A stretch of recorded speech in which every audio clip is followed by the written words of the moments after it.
Welcome back to my YouTube channel Nabila29.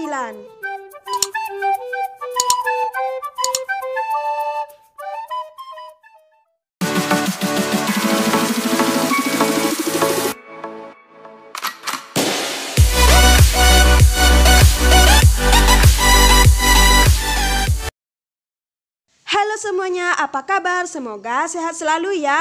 Di video kali ini, saya akan membahas atau mengkaji novel Anomi karya Rilda Autaneko menggunakan pendekatan semiotik. Tapi, teman-teman udah tahu belum apa itu pendekatan semiotik di dalam karya susastra? Semiotik adalah ilmu tanda. Istilah tersebut berasal dari kata Yunani semeion yang berarti tanda. Pendekatan semiotik adalah usaha menganalisis karya susastra sebagai suatu sistem tanda-tanda dan menentukan konvensi apa yang memungkinkan karya susastra mempunyai makna. Teori semiotik memiliki dua tokoh, yaitu Charles Sanders Peirce dan Ferdinand de Saussure. Nah, menurut Ferdinand de Saussure, ada 3 jenis tanda berdasarkan hubungan tanda dengan yang ditandakan, yaitu pertama, ikon, tanda yang secara inheren memiliki kesamaan dengan arti yang ditunjuk, misalnya foto dengan orang yang difoto. Yang kedua, indeks, yaitu tanda yang mengandung hubungan kausalitas atau sebab akibat dengan apa yang ditandakan, misalnya mendung menandakan akan turun hujan.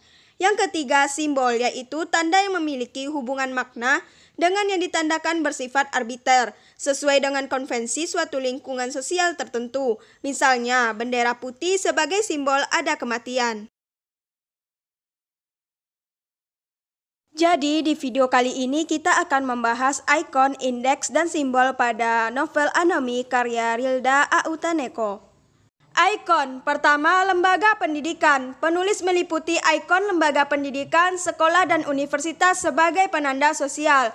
Yang pertama digambarkan dengan universitas tempat Rossi menimba ilmu sesuai dengan kutipan berikut ini. Yang kedua digambarkan dengan deskripsi bagaimana suasana kondisi lembaga pendidikan di kota besar dan sekolah yang secara tidak langsung dikhususkan untuk warga keturunan seperti kutipan berikut ini. Nah, pada kutipan cerita tersebut, kata Cina-Cina secara tidak langsung menggambarkan bahwa Mailani bersekolah di sekolah yang mayoritas siswanya warga keturunan.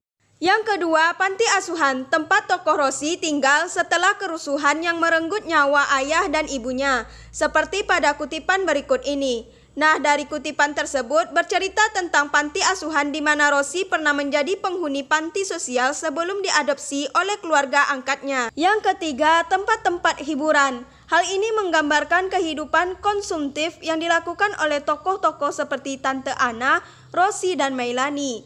Tempat-tempat ini pada umumnya adalah hiburan masyarakat kalangan atas untuk mencari kesenangan dengan menghambur-hamburkan uang mereka. Seperti kutipan pada berikut ini. Yang kedua, indeks. Di dalam novel ini terdapat 3 indeks. Yang pertama, perilaku tokoh-tokoh. Indeks perilaku tokoh dalam novel ini seperti mempunyai kekuasaan, kesombongan, dan kekhawatiran. Perhatikan kutipan berikut ini. Nah, kata mantan presiden pada kutipan cerita tersebut menegaskan bahwa pamannya Rossi adalah orang yang pernah berkuasa di negeri ini.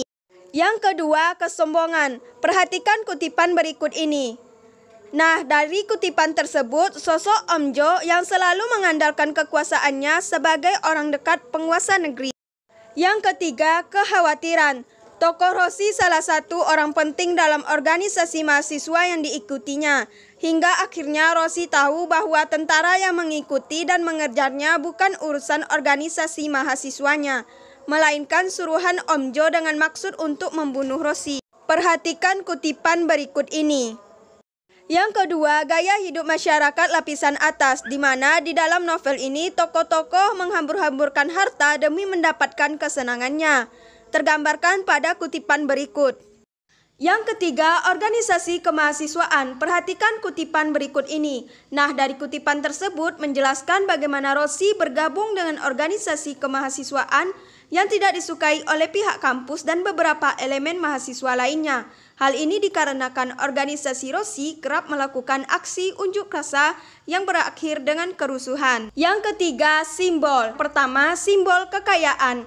Digambarkan dengan harta yang berlimpah dari keluarga angkat Rossi dan mempunyai banyak perusahaan, sebagaimana pada kutipan berikut ini.